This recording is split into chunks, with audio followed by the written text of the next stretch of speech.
Hi, I'm home today, so I'm going to cook. I like to cook inside, actually, as much as I like to cook outside. And what we're going to do today is we're going to roast, something I like to do. And I'm roasting pork loin and potatoes and corn. Now, a lot of people boil corn when they make corn inside, and I like it much better roasted. I think it gives a much richer flavor to it. I don't really think boiling adds too much of anything. In fact, I've even seen people who grill by soaking corn in water and then wrapping it in aluminum foil and throwing it on the grill, which is essentially steaming it. Why bother grilling, you know?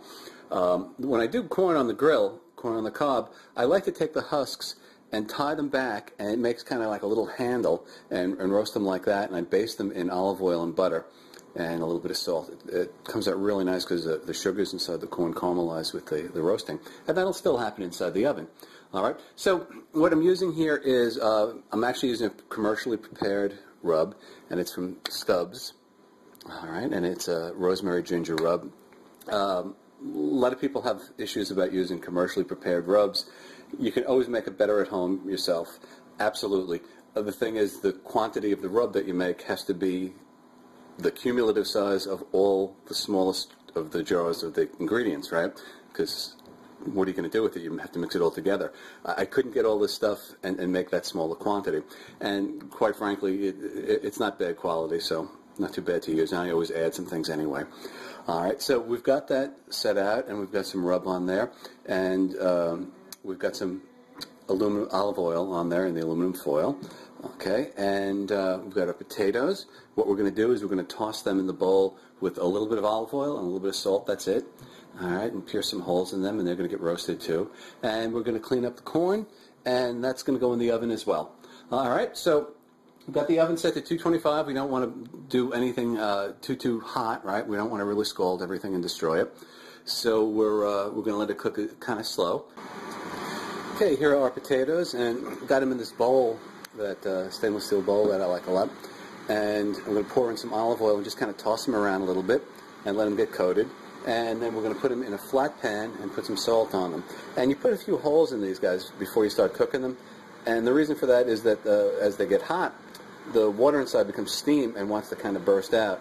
So you want to give it a path to get out. All right. So they look pretty good. And they're going to be going in the pan after we get some olive oil on them. Okay, this is what these guys look like. They've got the oil and the salt on them. And the reason you put the oil on is because the fat actually gets really, really hot when it's in the oven, and it gives a nice effect to the outside.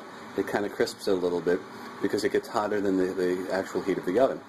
All right, so we're going to put these guys in and let them roast. Here's the corn, and that's ready to go in the oven now. All right. What we did is we put a little bit of butter and olive oil on that, and yeah, I used butter. It's I know it's a terrible sin today to use butter. I didn't use that much. It's only a little bit, and it's spread out over 5 ears of corn. All right, now we're talking about maybe a tablespoon, if that much. All right, the rest is kind of olive oil, and it just adds a nice flavor to it. And even though butter gets a bad rap, it's milk fat. That's all it is. And in small quantities, it's probably better than everything else that's a mix of 20,000 other chemicals. Okay, so here's our corn. We're going to wait to put that in the oven. We've already got our potatoes in, and we've got the pork loin in, and I'm also making sauerkraut, which is called kapusta in Polish, I believe, to go along with that. I've always found that the sauerkraut is a kind of an interesting flavor to go along with pork. Well, the roast is out, and it's all cut up and plated right here. It looks like it came out really good, and I have to confess, I took a bite. It tastes pretty good too. We've got some sauerkraut, or kapusta in Polish, and we did that with a little bit of turkey bacon. All right, crumbled up inside, and we heated that in a pan.